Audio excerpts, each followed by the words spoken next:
So do we? So I don't know. Yeah, I'm fine. I know it was like, LeBron called, blah blah blah. But well, I haven't spoken to LeBron, but I spoke to Briggs Pond. good morning, ladies and gentlemen, and welcome to the Los Angeles City Council meeting for Tuesday, the 13th of July, 2010. We're here in the John Ferraro Council Chambers in room 340 of City Hall. I want to welcome members of the public that have joined us today here in Chambers, as well as in our remote facilities in San Pedro and Van Nuys. Also welcome our viewers through Channel 35, which broadcasts these meetings live through the city's cable system every Tuesday, Wednesday, and Friday, and also rebroadcast them in the evening. We're also available for your convenience two other ways: through the internet at lacity.org. You can catch live streaming webcasts of our council meetings, as well as past footage of any of our former council meetings, and you can also listen in through your telephone by calling 213-621-CITY. That's 213-621-CITY, and you can listen into either the full council meetings or any of our committee meetings as well. I want to thank those council members who are here on time. Council members Alarcon, Huizar, Koretz, Labange, Parks, Perry, Rosendahl, Wesson, and Zine. We are still awaiting Mr. Cardenas, Ms. Hahn, Mr. Krikorian, Mr. Reyes, and Mr. Smith, but we do have a quorum, so Mr. Clerk, if you'll please call the roll. We'll bring this meeting to order. Alarcon, Cardenas, Hahn, Huizar, Koretz, Krikorian, Labange, Parks, Perry, Reyes, Rosendahl, Smith, Wesson, Zine, Garcetti. 10 members present and a quorum, Mr. President. First order of business, please. Approval of the minutes. All right, Mr. Alarcon moves, and Mr. Huizar seconds without objection. Those will be approved. Next order of business. Commendatory resolutions for approval. Mr. Labange moves, and Mr. Rosendahl seconds without objection. Those will be approved as well. Next order of business. Mr. President, this is Tuesday, and it's time for the flag salute. Okay. Mr. Koretz, would you be kind enough to lead us in the Pledge of Allegiance? And if I could ask everybody to please rise in council chambers. Please put your right hand over your heart. Ready, begin. I pledge allegiance to the flag of the United States of America and to the republic for which it stands, one nation, under God, indivisible, with liberty and justice for all. Thank you very much. And if we can run through the agenda, please. First item on the agenda is a street lighting district item, notice for public hearing. Council should continue the hearing and present the ordinance on August 3rd. Okay. If there's no objection, we'll continue that to the 3rd. Open a public hearing. Next item, please. Item 2 is an ordinance notice for public hearing, and council should have 12 members. Do you wish to hold that? Yes. While we're waiting, Mr. Cardenas, Ms. Hahn, Mr. Krikorian, and Mr. Reyes. As soon as we have one of them, we'll have 12 members, and we will take up the ordinances. If we can hold 2, 3, and 4 on the desk. Next items, please. Items 3 through 9 are items for which public hearings have been held. Okay. Anybody wishing to call any of those items special? 5 through 9, we already have 3 and 4. 5 through 9 special? If not, let's go ahead and open the roll, close the roll, and tabulate the vote. 11 ayes. Those are approved. Next items, please. Items 10 through 20 are items for which public hearings have not been held. 10 votes are required for consideration. Okay. If there's no objection to consideration, those are before us. We have cards on 20. And there is also a card on 19 now. And on 19. We'll call cards on 19 and on 20. Any specials, Mr. Huizar? 17 for Ms. Hahn, please. Okay. Any other specials, colleagues? If not, let's go ahead and take up, let's call it 14 and 15 special. Commissioners? Are we going to do on consent? Okay. All right. There's no request to take those up, so let's take on consent the rest. Please open the roll, close the roll, and tabulate the vote. 12 ayes. Those are approved. Mr. President, we now have 12 members. Do you wish to take up those orders? Yeah, let's take up 2, 3, and 4, please. Please open the roll. Sorry, can we record Mr. Reyes is here if we can clock him in? Thank you. Close the roll and tabulate the vote. 13 ayes. Okay, those are approved. If we can send 10 through 13 forthwith, please. Next items. On the supplemental agenda, item 21 is confirmation of a city official. Do you wish to hold that on the desk? Yes, please. Let's hold 21 on the desk. Items 22 through 24 are items for which public hearings have not been held. 10 votes are required for consideration. Okay, we have a card on 22. We'll call that special. We'll open 22, we just... Mr. Labange? Yeah, I just said the councilman's wish we could receive and file this and come back at a later date on the library issue. If we want to take that action now. Okay. Is there a second to that motion? Mr. Smith seconds it. We had 2 cards, Mr. City Attorney. Should we have the public hearing anyway? Okay. Well, we'll take the motion to receive and file after the public hearing on that. Thank you very much. All right. Number 23 and 24 is left. Anybody wishing to call those special? 23 or 24? If not, let's go ahead and open the roll, close the roll, and tabulate the vote. 14 ayes. Those are approved. Now it's time for, let's take up item 19, please. We do have cards on 19. And Maya Zettler, if you'd like to come forward. And then Dennis Hathaway.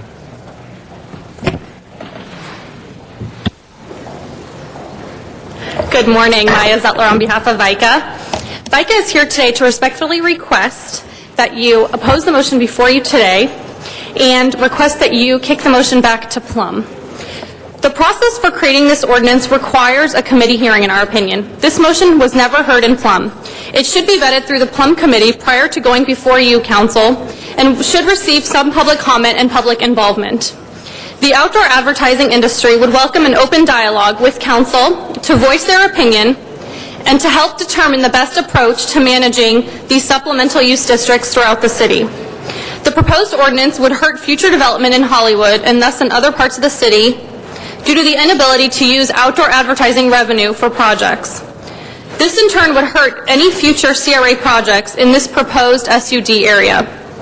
The outdoor advertising issue continues to be at the top of Council's agenda, yet this scattered approach to this issue will open up the city to legal challenges and does not deal with the issue on a holistic basis.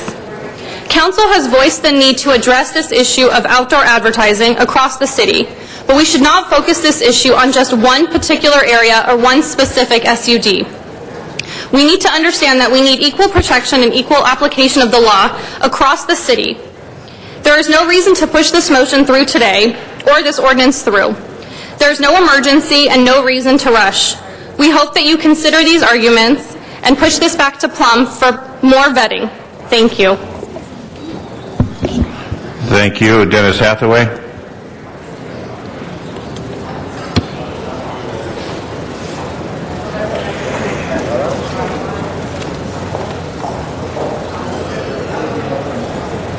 Good morning, council members. I'm Dennis Hathaway, president of the Coalition to Ban Billboard Blight. Over the past several months, a lot of these big multi-story super graphic signs that have been draped on buildings around the city have disappeared. And that's because of the city attorney's office, their efforts, and also because the courts have upheld the city's right to ban those signs. And I've gotten a lot of calls and emails from people who are very happy about this. They see that the public spaces of the city, dominated by commercial advertising, are not healthy spaces. Those kind of spaces send a message that people are consumers first and citizens second, that the job of people is to, mingling in those spaces, is to see advertising and to react by buying products and services. And I think that the public spaces of the city should have a different value. They should encourage civic values. They should encourage civic involvement by people in their communities. And in terms of Hollywood, there are a lot of legal super graphic signs up already, so in a sense, the horse has already left the barn. But this is a small step and an important step and sends a message, and I hope that you will support it. Thank you. Thank you. Mr. Garcetti. Thank you very much, colleagues. This is for the Hollywood Supplemental Use District, one of the areas that's actually, as it's been challenged, was upheld as an example by the courts of a way of being able to have appropriate signage, but also get bad signage out, and actually was more restrictive than other parts of the cities in certain ways, in that it had for on-site signage as well as off-site signage some restrictions that built on the history of the Hollywood rooftop signs, the neon, the things that made Hollywood Boulevard a dynamic place to shop. When we restored, for instance, the Broadway sign on the top of the former Broadway building, which is now housing at Hollywood and Vine, when we've looked at some of the other ones, that had been something appropriate. On a meeting in February 24th, 2009, so more than a year ago, the Plum Committee considered the City Planning Commission report and draft ordinance, which amended my Hollywood SUD ordinance pertaining to changes and corrections in the Hollywood signage supplemental use district. And on March 3rd, 2009, the Council requested the City Attorney prepare and present the final draft ordinance for consideration. So the ordinance that we have before us closes some loopholes. Right now, I think I was as frustrated as anybody about illegal super graphics. There were places where dynamic signs in Hollywood had been appropriate, where people did look at investments that otherwise wouldn't have been able to be made without that. But what the signs that were put up in Hollywood had the unintended effect of over time is it just boosted land prices, and everybody said, I have to have a billboard with my property, with my project. And that certainly took away our ability to have some discretion about where they should and shouldn't be. The proposed ordinance as currently drafted would continue to permit some of the super graphic signs that we've seen within sign district boundaries. However, in the interim period since the draft proposal was considered, many new developments related to super graphic signs have arisen within the Hollywood community. Right now you can drive down Sunset Boulevard and see a super graphic that is not permitted that is on the CNN building. We have a city attorney who's now enforcing the law, and many of us praised and celebrated that. I certainly did. In Hollywood, where people during the Oscars, for instance, would wrap their beautiful architecturally significant building in a complete super graphic because they'd make enough money during that time to be able to pay for their building probably for the entire year. And yet the building was being vacant and there were no tenants in it. That's not something good for the neighborhood. So I ask my colleagues today to support this recommendation to move forward and to ban any new super graphic signs in Hollywood. It would give us that control back. It would build on what the city attorney has done, and it would allow the people of Los Angeles to have that discretion.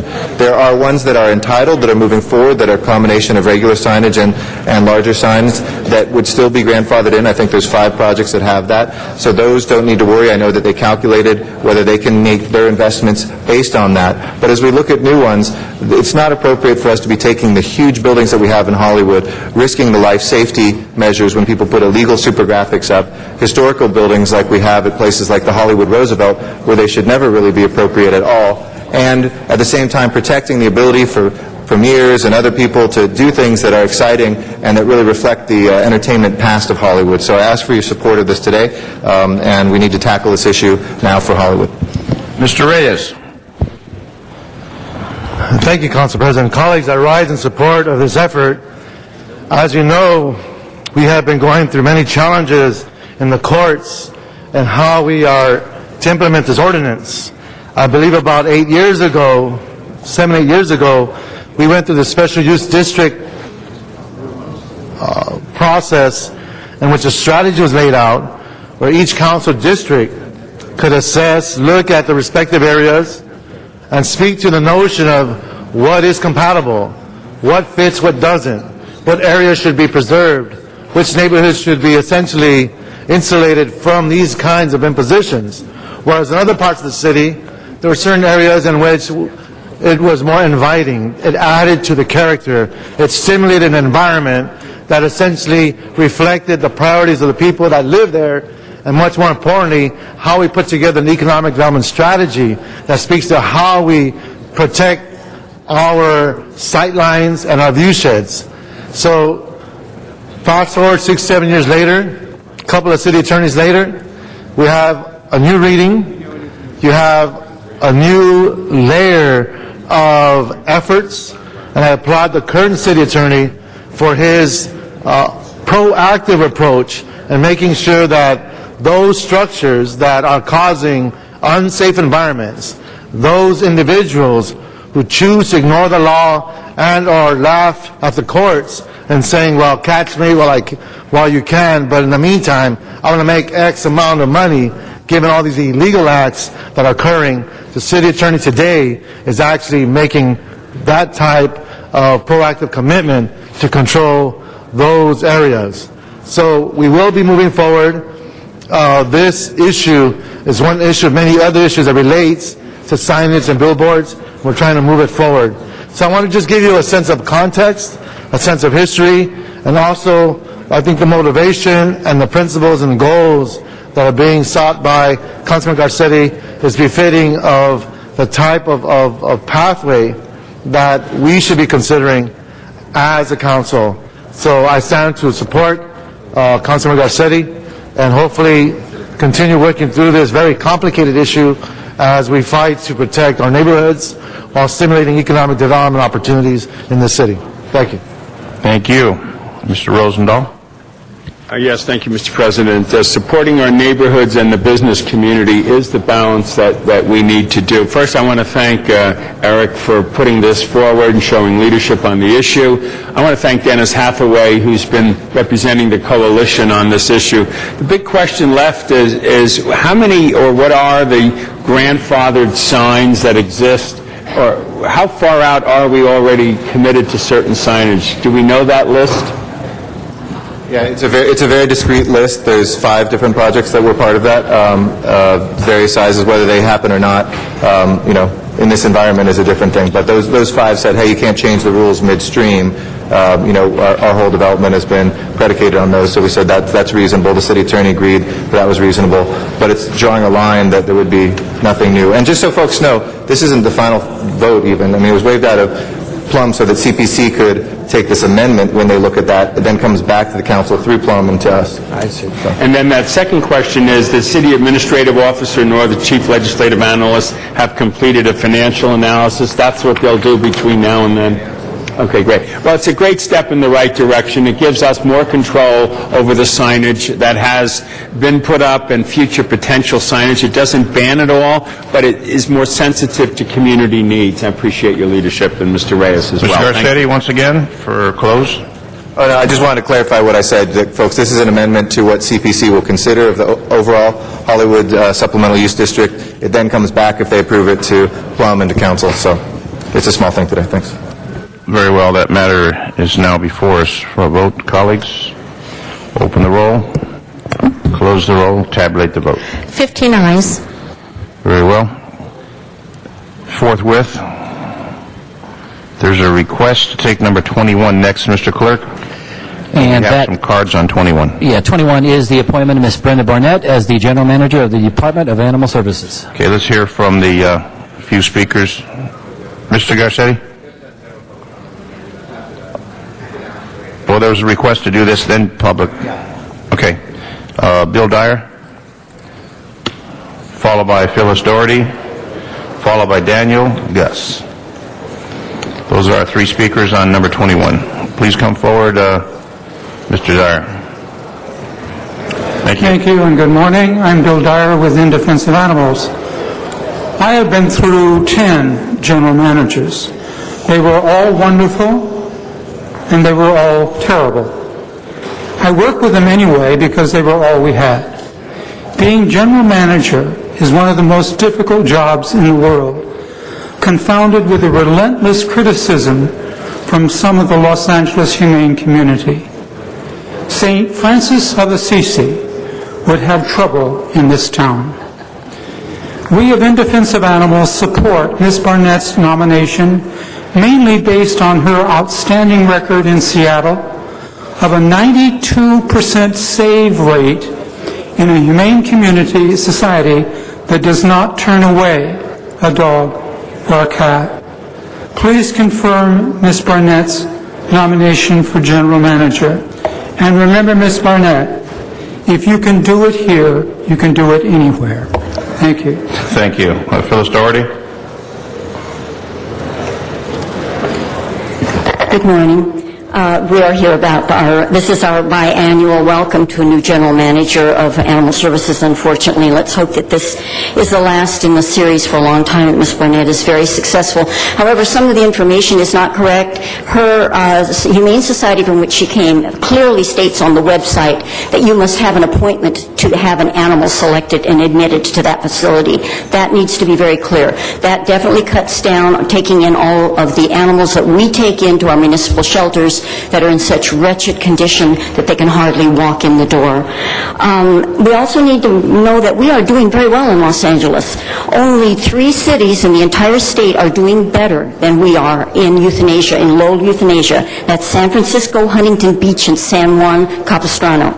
We have only 3.7 per 1,000 euthanasia rate. So the people that say we need change have not been watching that we've been changing. We've been progressing. We've had the most wonderful year of peace and progress in this last year. as Councilman Smith knows, because we've been in here, but no one comes, nobody observes until it's something to their own interest. And we need to be aware that as wonderful as and well as we want Ms. Barnett to do, and believe me, we do, she has no law enforcement background, and we have to compare this as to when the renters issue broke out here in council. Would you have wanted the head of the Department of Cultural Affairs trying to deal with the crowd? She's going to have a large learning curve in regard to law enforcement, because this is a public safety agency. It's the only agency we have to protect the public and to protect the animals, and without a law enforcement background, it's going to be very difficult. She has excellent employees who can handle this. They are already well known to the public, well respected, so she's walking into a much better situation than it was a year ago, and our gratitude really needs to be with Ms. Barth and Ms. Davis, who have created a much different environment and one in which we can make progress. Thank you.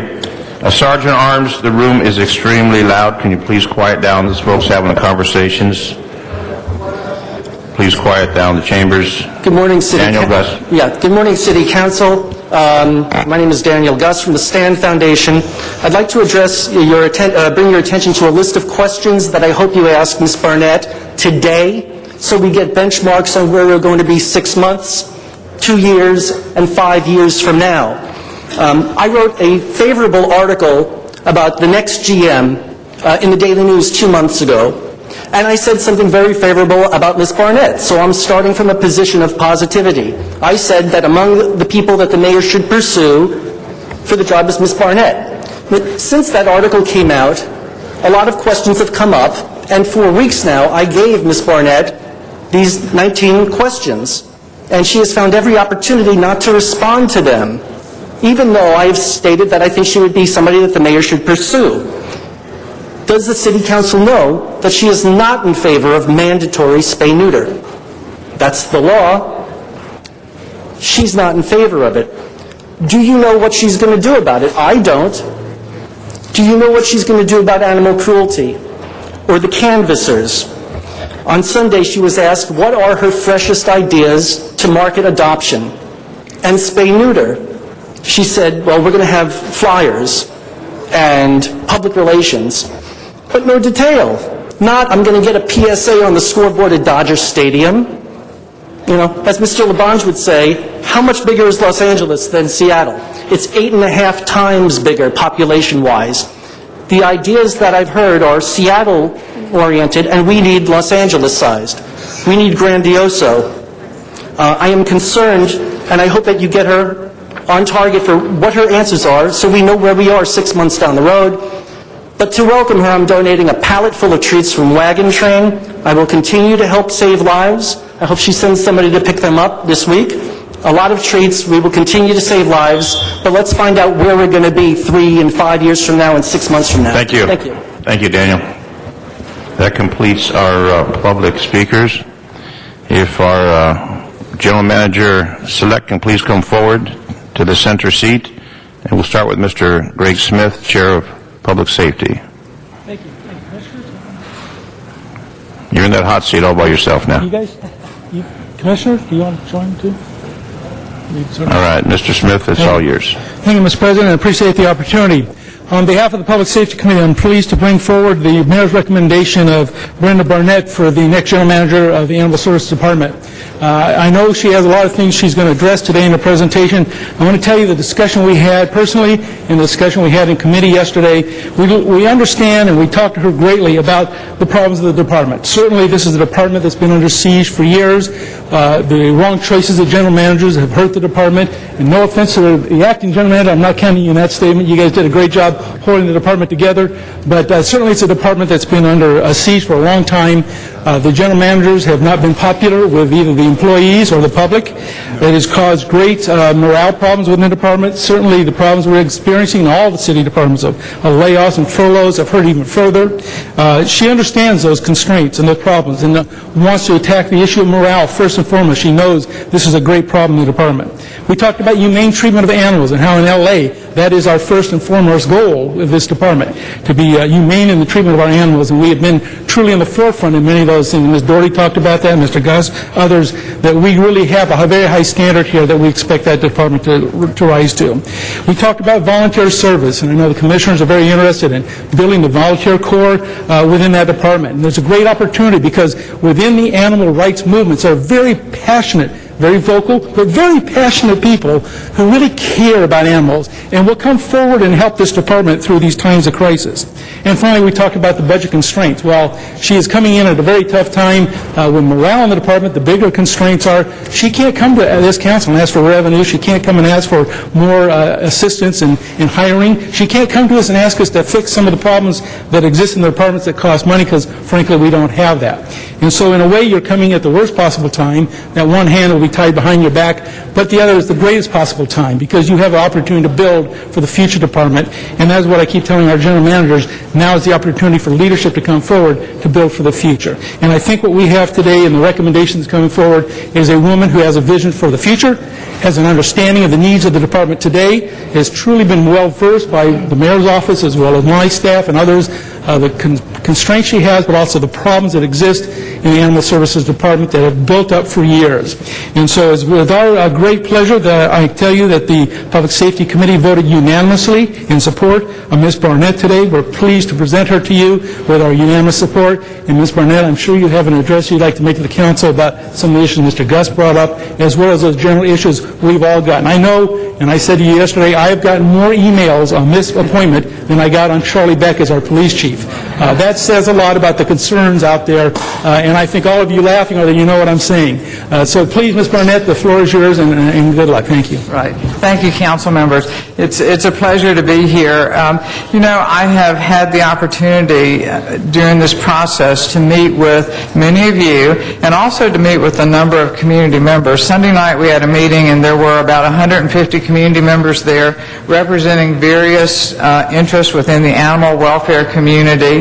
They offered their support, both financial, they offered their help in direct hands-on with the animals.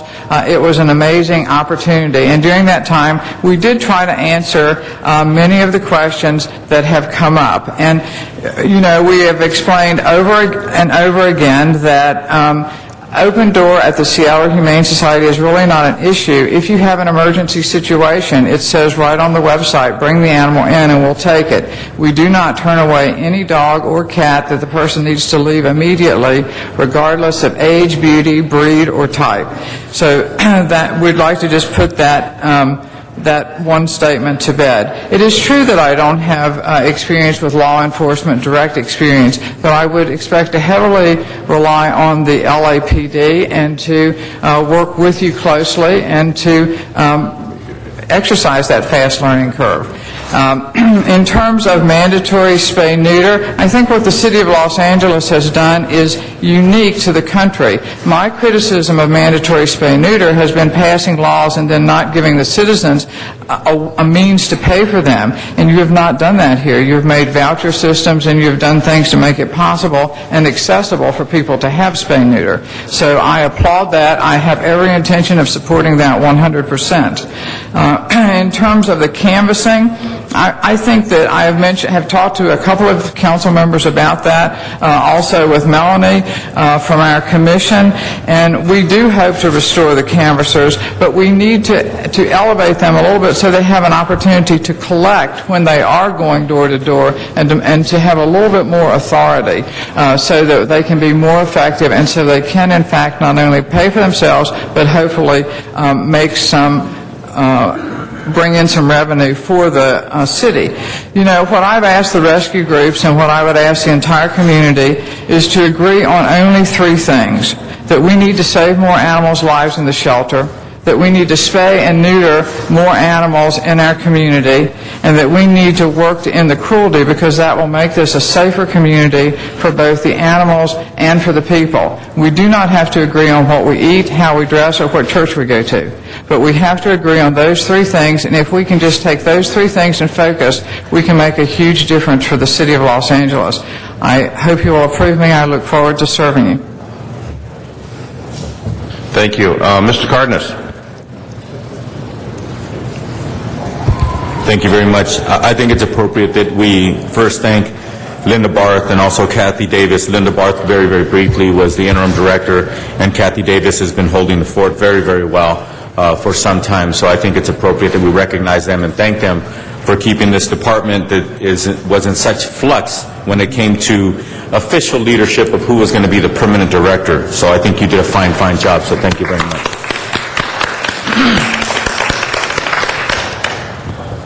I'm going to ask you every time you answer a question, we're on a 3-minute clock between you and I, so I'm just going to ask you for brief questions, and we'll be talking in detail, and I'm sure that you'll be unveiling those details to the community as well. First of all, when it comes to fundraising opportunities, that's something that when you and I sat down, you were very excited and feel confident that you can take our fundraising from the private sector to another level. But at the same time, I find you to be very sensible and understand the environment. But at the same time, please do yourself a favor and the city and all of us a favor. Please make sure that you continue to be sensible. We had a director one time that he actually had several events that went awry, and one of them, actually the title alone was just oblivious when it came to thoughtfulness. There's something about spay and neutering and Hooters, the actual restaurant. That was ridiculous, and something that whether or not it would have raised money or awareness was just not a place that we needed to go as a municipality and as a city. So are you going to continue to be sensible like I know you've been? And because this is Hollywood and it's really exciting and there's lots of millionaires and gazillionaires who love animals who are involved. We need to tap into all of that and everything else. How do you feel about your potential for success? Well, I believe that any ad you put out has got to be family friendly. I think that, what's happened in Seattle, even in a very down economy, each one of our fundraising programs over the last year has been increased by at least 10%. So I believe that the support is there, and I believe that we must always have a PG-13 campaign for anything we do. Thank you. And also, I'm going to be introducing a motion, but before I introduce it, I'm going to be talking to you about the details and then apprising you of all the red tape we have here when it comes to just accepting gifts on behalf of third parties to the city. So I'm going to be talking to you and perhaps Bernard Parks as well, who's part of the budget committee for the city of Los Angeles when it comes to writing a motion for us to set not only the stage, but the process for people to bequeath their money, because that's a place where we've heard stories where people have actually bequeathed tens of millions of dollars, hundreds of millions of dollars to their own cats or dogs or what have you, which is wonderful. But if a city like this could start to really benefit from that kind of heartfelt gift, then I think we could really, really take the city to the next level, especially when it comes to a no-kill city. Spay and neutering is important, all those other aspects. What is your priority when it comes to spay and neutering and a no-kill city? High priority, medium priority?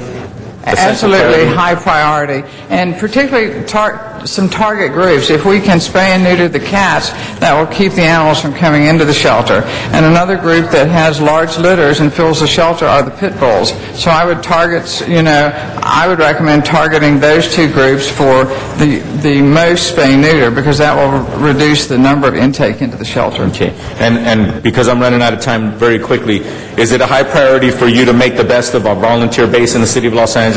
We have a tremendous one. The department just hired somebody to handle that, which is appropriate to do so.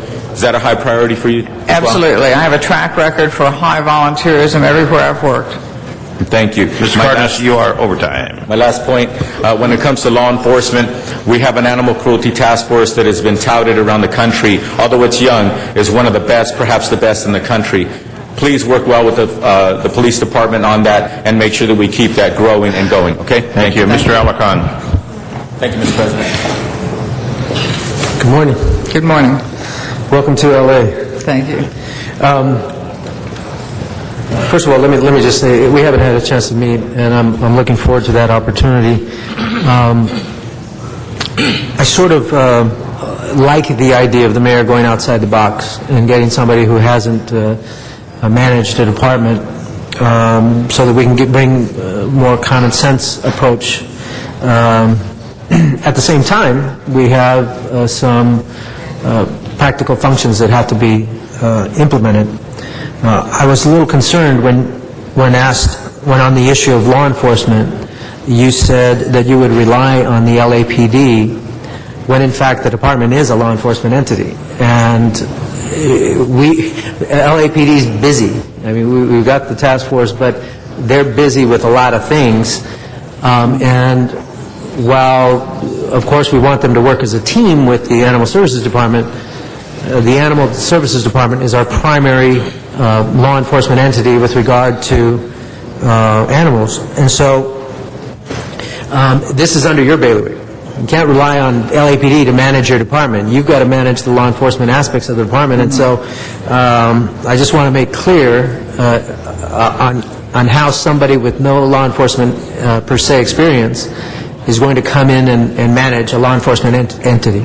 Right. Point well taken. I believe that what we need to do is prioritize the cases that receive the first call of action, and I would prioritize those calls that involve any kind of safety to humans or animals as the calls that have to be answered first and immediately. And I think it is about working with the staff to prioritize and make sure that safety is the first consideration. Okay, well, I just want to stress that I don't want you to rely on LAPD to manage the department. Yes, the sir. law enforcement aspects of the department have to be managed by you, and you are held accountable to that.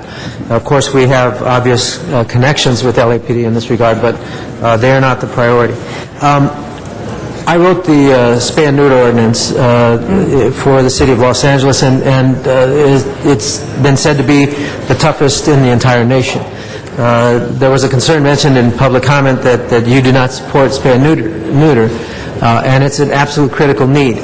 In Los Angeles, it's sort of a dichotomy. Of course, it's an extremely diverse community, but in this regard, it's essentially a dichotomy between those communities that sort of like touchy-feely, fluffy animal stuff, and those communities that have hardcore public safety issues with regard to animals. So the question is how are you going to address the spay and neuter ordinance aggressively, and how are you going to lay out a plan to do it where it's needed the most? I did like what you said about the pit bulls. Right.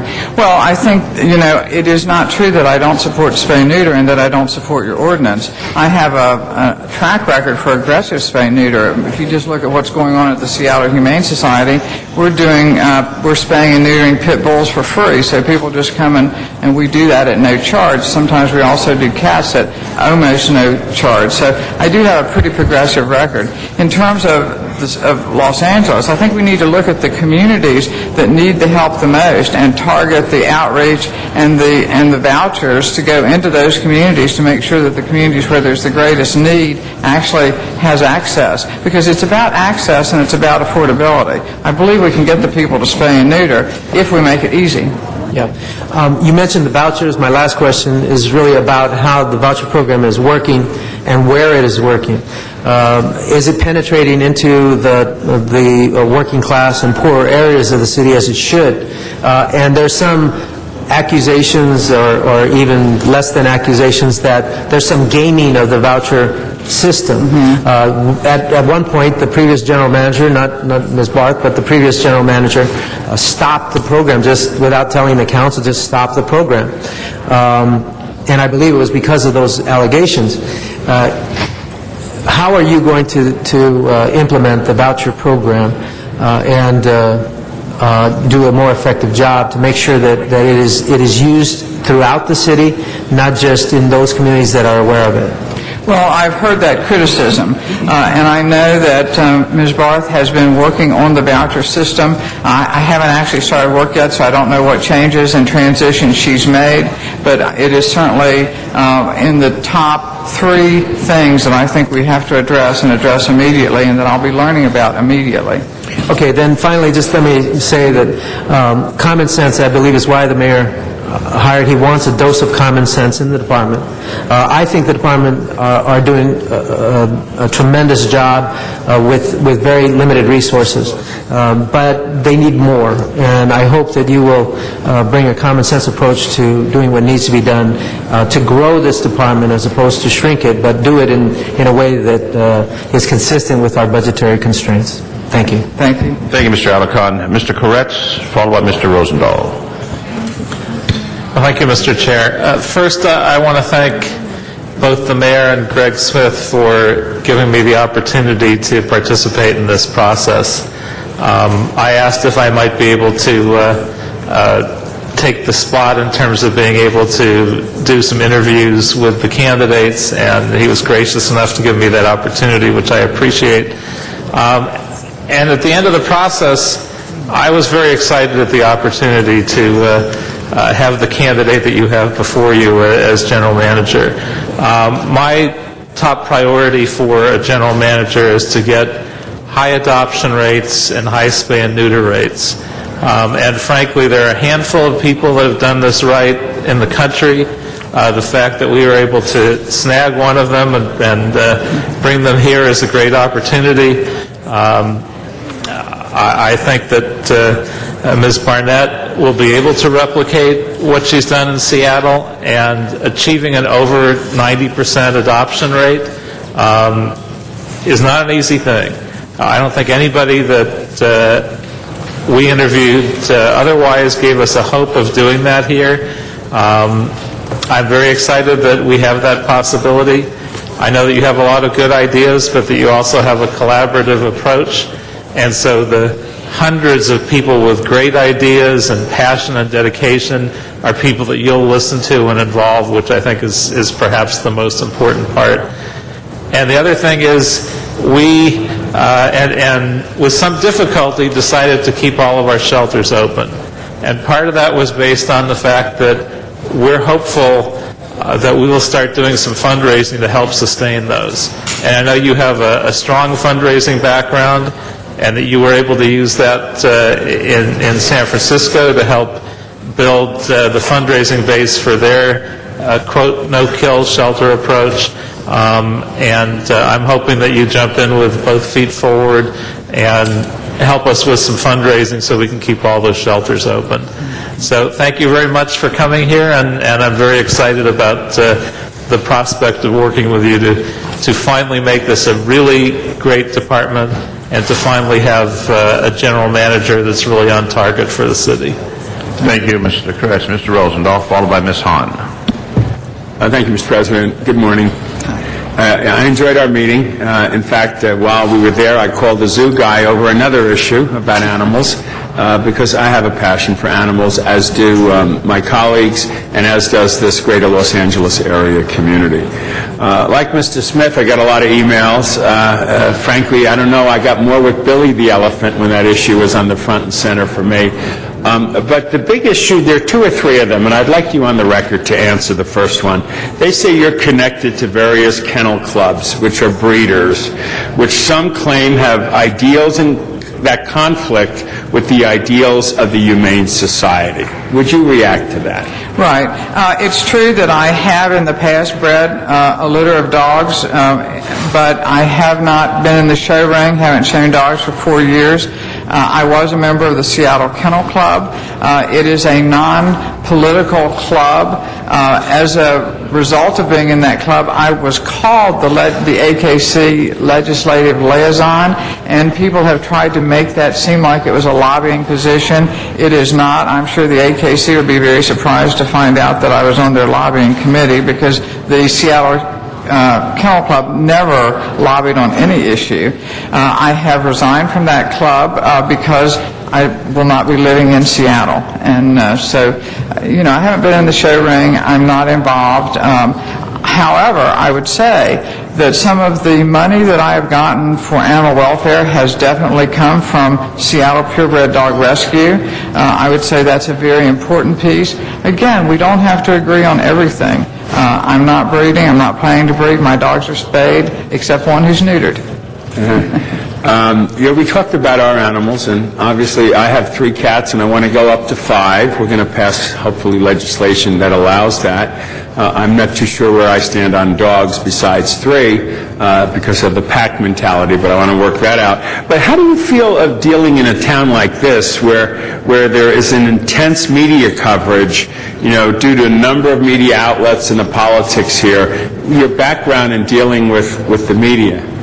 Well, actually, we've been very blessed in Seattle that we have had regular media on every major network, and I actually do a little weekly show on one of them that's just a very short segment that's a pet tip.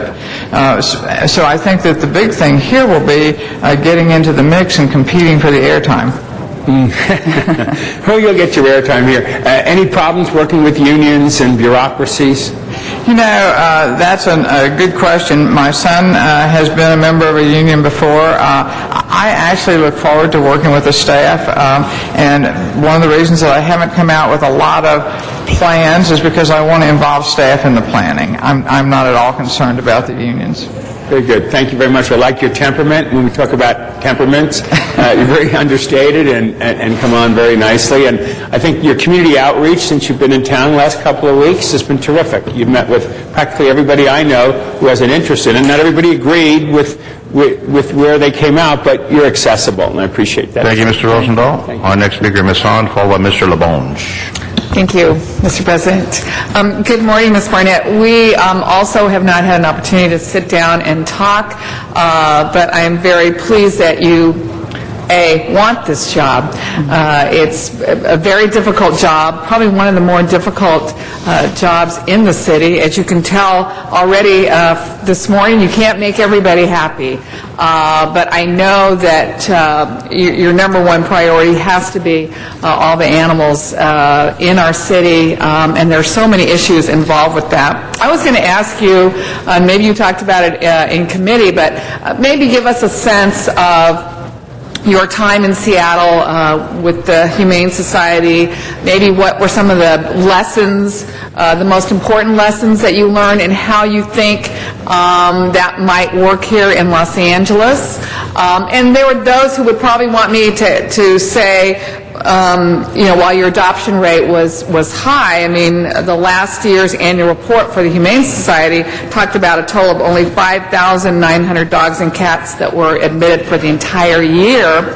That's less animals that come into the San Pedro shelter, which is in my council district. So maybe just a sense of, how can you convince us that you're up to the challenge? But more importantly, I really would love to hear what you've learned that would work here in Los Angeles. We want to know how we can do better with adoptions. We want to know how you do feel about spay and neutering. I'd like to know how you feel about in my district in Watts, one of the very terrible problems is as Bill talked about, the pack mentality. We have wild stray dogs in Watts, which frighten children and sometimes make it difficult walking to and from school.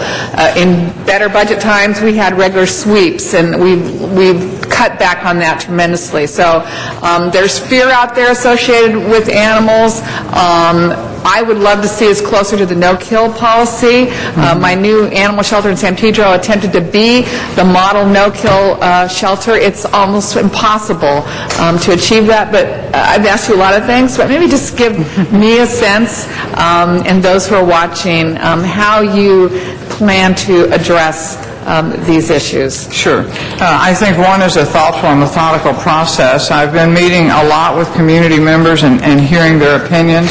I think the next thing I have to do if I'm approved and start work is spend time with the staff and find out from them what they perceive that has been working and what has not been working.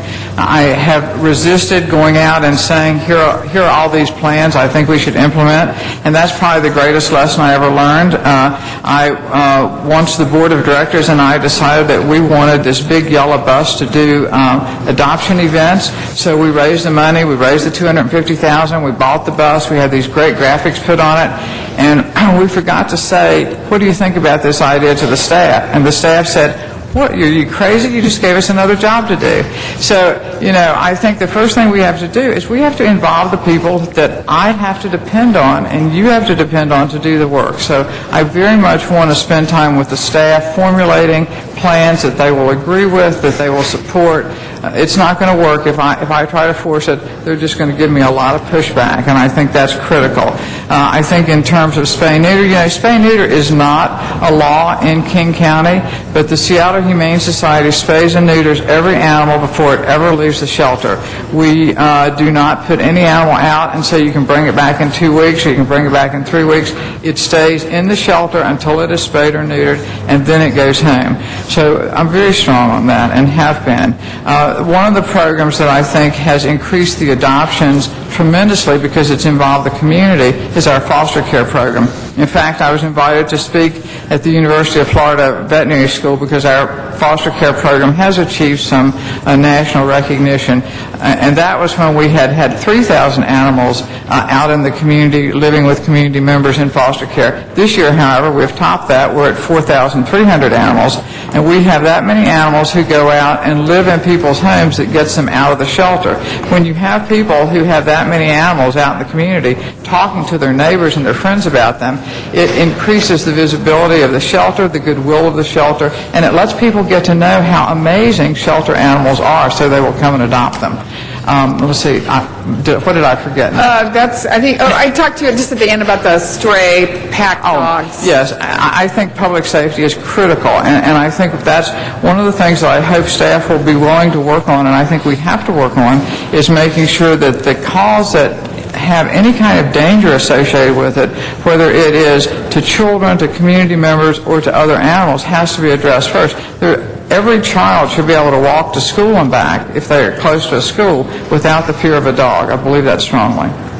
And I'm ending, but I know we laid off 14 canvas workers this year during the budget, and we got tough budget times. I would like for you to, because I think those are really important positions for a number of reasons, on practically every issue we just talked about. So I would love it if next year you could present a budget to the mayor and the council that actually, included these workers, maybe even increased them, and found a way to rehire some of those that we had to lay off. I think that would be a better, healthier program for your department. Right. Thank you. Thank you, and welcome. Thank you. Thank you, Ms. Hahn. Mr. LeBons is our next speaker, and after that will be Mr. Reyes. Ms. Barnett, thank you very much for your service, Commissioner. Thank you. We had a chance to meet on issues. There's a lot of wildlife in Los Angeles, whether it's the Los Angeles River, or whether it's the channels that lead to the river and the hillside open area. I wanted to speak for that. As we spoke in the car, believe it or not, yesterday morning, I saw a deer out there passing through Griffith Park as a golfer was teeing off. And didn't bother the deer one bit, nor the golfer. They coexist amazingly out on the course, and I've seen that before. Saw beautiful turtles in Lake Hollywood. As Water and Power has decertified some reservoirs, they turn back naturally, and now these wonderful turtles are making their home there. Probably Reggie would like Lake Hollywood if you ever want to leave the zoo there, Janice. So there's a wildlife component. I know we talked a little about Ed from our office, who is a Randelli specialist for you. Wildlife is important. Everything's absolutely important. Everybody loves animals. More people will come to this hall and these chambers to discuss issues related to animals than probably about anything else. So I wish you well, and I like your philosophy of trying to listen. You have a great staff that's there.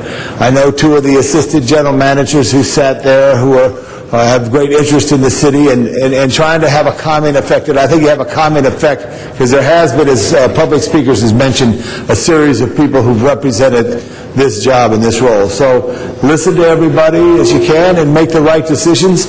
I would also say to reach out to some of the foundations of cities. Police has a foundation, fire has a foundation, library foundation. See how they're doing it and see how we can capture that, and also working with the great volunteers that are always there for a number of departments because people love the city and love to help.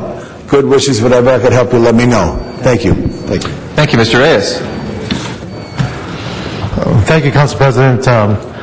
Good day. And we also had our discussion.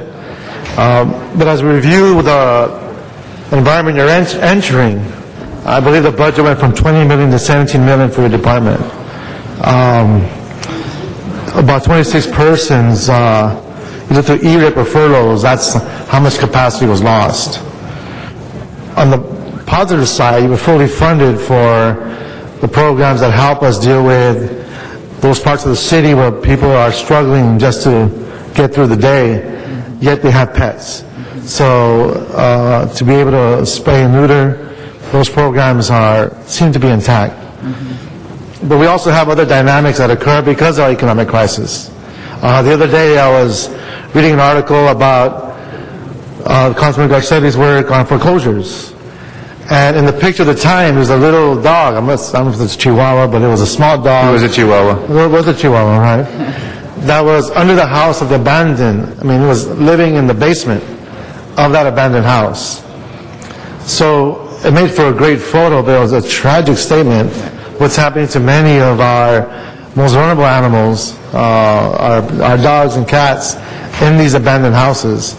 Have you given that any thought, or is there a way I can get from you how we can approach that issue, understanding, and I've already mentioned how challenged we are with our levels of staff and functions and other objectives, but that's a real dynamic.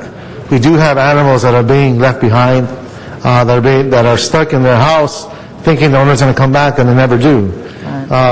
Can you give me some perspective on that? Well, I think that we have a communication problem, and we need to get the word out, because the Los Angeles Animal Services has a small animal rescue team that's made up of 6 or 7 people who will go out and bring those animals to a shelter and to safety. And I think we need to make that information more available. Maybe we need to highlight it on the website. There is a whole page on the website, a little video about that service, but we have people on the team who are ready to do that. Also, the rescue community will respond to situations like that and work with the department. And it's unfortunate, most of these, although I think in Councilmember Smith's district there's a high number of foreclosures that's becoming evident. But in other parts of the city also you have cultural and language challenges. Are you aware or the capacity of these rescue teams to speak in different languages, whether it be Tagalog or Chinese or Spanish? Well, I've only met one of the team members, and I believe he also speaks Spanish, as I couldn't tell by the picture on the website what languages they speak. But I think that's an important issue, and I think it's, Bobby Dorfshar, I had an opportunity to meet with him last night. He used to volunteer a lot with the department, and we talked about the language differences and the different cultural differences that are represented here in Los Angeles. And people come from very different places about how they feel about animals and how they've experienced animals in their life. And I think we have to be very respectful and then go in and do the right thing. Well, depending on the vote today, if we continue, I would love to see some type of report back maybe to the chair of the committee on what are we doing to be proactive in dealing with the foreclosures, because we're dealing with the people, but there's also the pets that are being left behind, and there's some way in which you can give us a direction or what you think would be a good policy to implement given the balancing act of your resources. Thank you. Yes. Thank you. Mr. Zine is next. Thank you, Mr. President. Well, good morning again. Hi. I had an opportunity to interview you and go through some of the issues, and then also again in public safety and now here. These are some of the emails that I received. As Mr. Smith said, more than we received on the chief of police selection. I support Brenda Barnett for general manager of Animal Services. Questions that I sent to Brenda Barnett, rescuers being excluded from a former commissioner. Brenda Barnett, Seattle Humane employees' comments. Animal Services pick Brenda Barnett gets mixed reaction. KIRO Seattle, you're concerned as the breeders about Puppy. If any of the city council members vote no on your appointment, this group is fully prepared to take their protest out in our neighborhoods. Seattle Humane's budget versus LA's. It goes on and on. The question is, and there's some folks in this room that are concerned. I don't see any of the city employees who expressed concern in the former director, Mr. Boakes, and how he mismanaged the organization. The concern is there's going to be a microscope on everything you do, from the volunteers, from the employees. You're going into a task that the gentleman mentioned, Saint. And what we need to show is that we're moving forward in a positive direction. An organization that doesn't have a manual of operation, an organization that has morale problems, an organization that's not trusted by the community, not trusted by many of the elected officials. So I know the mayor's office did an extensive search on you. The community did an extensive search on you. You're going to have your critics, but the fact of the matter is someone needs to run that organization in a positive fashion. And I will be very candid by saying it has not been run that way in the past. General manager after general manager. So you're going into a task that is very, very difficult and challenging. I want to lend my support, but caution you that people will be watching every move you make on every issue that comes forward. Mr. Gus, who is very concerned about animals, along with many other people, Phyllis Doherty, who spend a lot of time here doing research.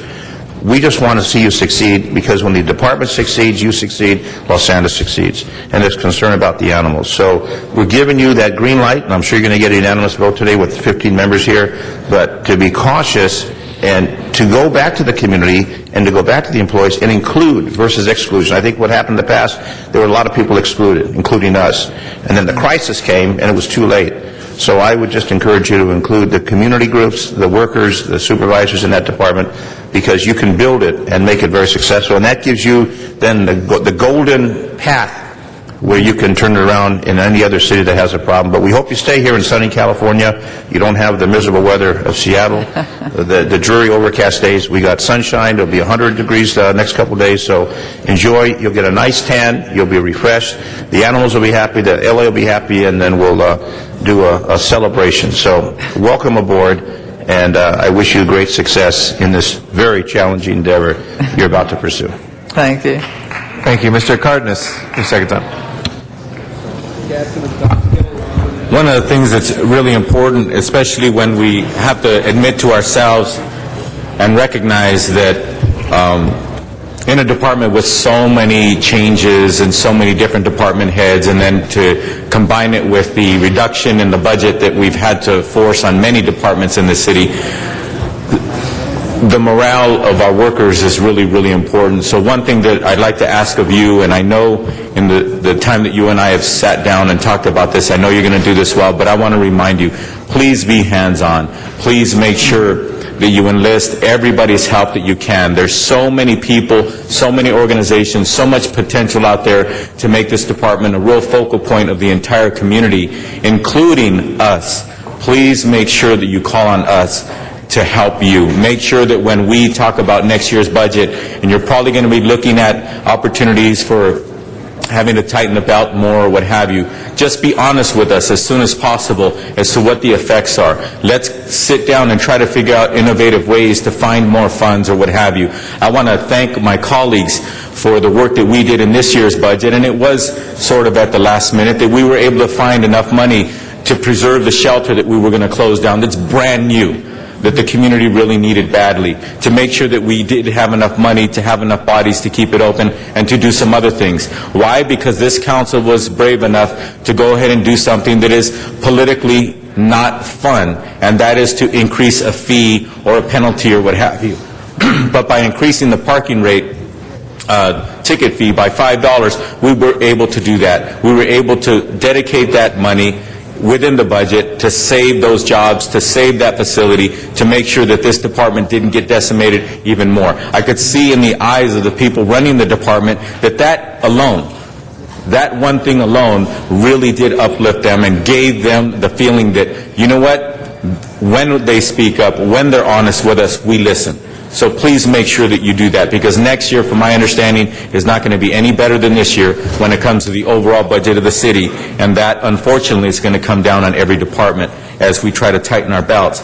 In addition to that, one thing that's really, really important that I find that many communities, the community that loves animals and that is very proactive, the community that is very proactive about the environment, etc., what happens is we end up preaching to ourselves, preaching to the choir. And one of the things that I want to make sure that you understand, and I know you do because when we sat down, we talked about this, and I was very pleased. There are a lot of people in Los Angeles that perhaps English is not their first language. Yet they love their animals, and maybe we're missing the boat on educating them on the resources that are there for their animals, for their pets, the resources that are there to help educate them, to make their lives and their animals' lives and the relationship better. Let's make sure that we don't only communicate in English. Let's make sure that we communicate in a way where the people who own animals, the people that we want them to treat their animals well, are communicated in a way where we can communicate back and forth and create that relationship, and it's only going to benefit the animals first and foremost. So with that, how do you feel about the language of Spanish, and is it something that we should be communicating in as well? Absolutely. I think as all of the documents that are written in English should be written in Spanish as well. And if at all possible. But I think that there are other languages that we need to not leave out as well. Yes, absolutely. That should be a critical component. And, you know, with the volunteers that I've met so far, we can get translations. This is not a problem here. Yeah, the second most spoken language in Los Angeles and most of at least California is Spanish. But the third around the country is sign language. So you're absolutely right. There are many languages that we need to learn how to communicate in, and perhaps not everything that we can do that. We talked about the budget or what have you, but we should always try to make sure that we cover those bases when and if at all possible. Thank you very much. Thank you. Thank you. Our last speaker to conclude, Mr. Smith. Well, thank you. There's certainly been a vibrant discussion. I appreciate all the questions and on this. First of all, I'd be remiss if I didn't join with Mr. Cardenas in congratulating Kathy Davis and Linda Barth for keeping the department together during this past year. It was a very, very difficult time for you, I know, and thank you. We also have, and the whole staff, obviously. We do have a couple commissioners with us. I'd be remiss if I didn't ask if Commissioner Ponce, Rumsey, or Sakuda would like to say a few words about the nomination and then ask we vote unanimously. Well, commissioners, anyone like to make a comment? Thank you. With that, it is now time for a vote. No. Commissioner. Just kidding. Go ahead, please. Mr. Garcia. Ready? Please, go ahead. Oh, all I was going to say is good morning, commissioners, or council members. I would just like to say that I think that I speak for the rest of the commission in saying that we're very excited about Brenda Barnett and her appointment. And I think that the questions that were answered today should give you a good sense of who she is as a person and who she is as a leader. And I know from the conversations I've had with her that I put my full support behind her and that we are going to help her. And that means myself, the commission, the city of Los Angeles. We need her to succeed. So I hope you will throw your full support behind her. Thank you. Now. Thank you. Sorry. I was momentarily distracted. My apologies. Please, let's go ahead and take a vote on this. If we can open the roll. Close the roll and tabulate the vote. 15 ayes. Congratulations, and you can take the visitor sticker off. You're now part of the city family. Welcome. Thank you. With that, I'd like to go to public comment, and then we'll go to item 20 after public comment. This is for a general public comment. This is for items not on today's agenda, but nevertheless under the jurisdiction of the city. We have Richard. Just a Richard. Is there a Richard out there who wanted to give public comment? If not, Phyllis Doherty will be our next. And if I could just very kindly, Mr. Smith and Mr. Rosendahl, if I can ask you guys to please move to the side for our public comment, please. Phyllis Doherty is our first speaker for general public comment. Good morning. Good morning. Some of what I wanted to cover has already been covered, but I wanted to be sure that the staff is adequately thanked for the job that they've done for LA Animal Services. Mrs. Barth has taken on redoing a 50-year-old municipal code and bringing it up to date, streamlining it. And you, each of you, have done so much. Mr. Wesson, who's the first one to bring animals into the shelter, into the chambers and have them adopted. Mr. Smith, who has made sure that these things moved along after decades of sitting as just as ideas, Mr. Alarcon with the spay-neuter ordinance, Mr. Cardenas with his anti-cruelty task force, all of you, every one of you has been involved, and our employees especially need to be thanked that through all of this turmoil, they have carried on, they have done the best thing for the animals. I was at a CPR class for canines for the Red Cross to be recertified Sunday, And Susan Boda was there, one of our captains from Animal Control, on her own time. And this is just typical of what they do. They will continue to do this job. The leadership is so important, and it's so important for you, again, to realize what good condition we are in. Don't let anyone tell you that we are not doing well. We are there was, again, only 3 cities below us in euthanasia: San Francisco, Huntington Beach, and San Juan Capistrano. And we are ahead of everyone else, so we already have one of the best low euthanasia rates in the country. So that's thanks to the staff that we have now, and we don't ever want to forget how they are moving things forward, and that we are giving Mrs. Barnett a very good platform to work from. Thank you. Daniel Gus is next. After that is Ankur Patel. Good morning again. Good morning. On Sunday, Ms. Barnett told the audience of about 150 people, and I was there, because I was trying to get her to commit to some benchmarks so we can really see the progress that's going to be made in 6 months, a year, 3 years, and 5 years. When asked, where will we be at a 90+% live release rate, she said we'll have substantial reductions in kills within 1 year. She said we will be well on our way to no kill within 3 years and past 94% within 5 years. So I hope that you will keep tabs on her, as many of us will, who are working with her, so we can make sure that we're not losing ground on this 6 months, a year down the road. I hope that you will have her back in 30 to 60 days to get commitments to specific numbers rather than general ideas. I hope you ask her to commit to submitting to City Council a strategic plan, a genuine, bona fide strategic plan. I think you should ask her what we're going to do about the rampant sale of dogs on Craigslist that are within the city of Los Angeles. I would like to see her work with the chair of the Spay-Neuter Advisory Committee, Laura Beth Heisen, who can tell her a lot about the department from the rescue community. She's also a former commissioner. I'd like to know what she's going to do about the puppy mills, the backyard breeders, the pit bull crisis, and things like that we could really put our hands around. I was surprised when she said the other day that she didn't really know what PetPack was, but it was on her Facebook page. So she's our new GM. I will work with her, as every other rescuer will. We're going to go back to saving lives today. But please, let's get some benchmarks so we all know that we're getting the GM that you hired today. And nobody will be happier than I will if she does wildly well, because ultimately it's in the best interest of the animals. Let's just make sure that we're seeing those benchmarks. Thank you. Thank you very much. Ankur Patel is next. After that is Henry Marine.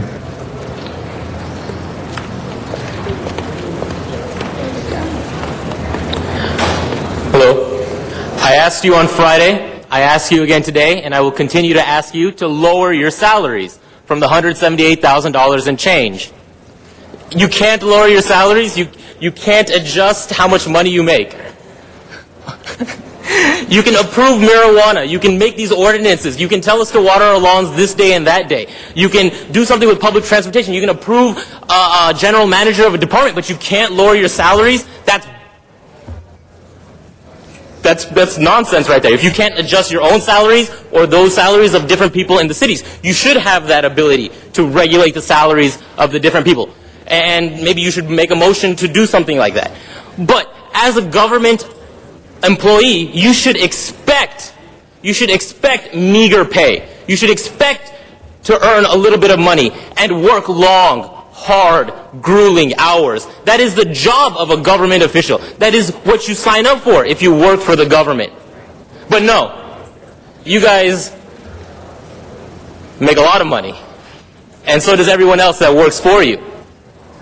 And maybe the excuse is capitalism. But that's a joke too.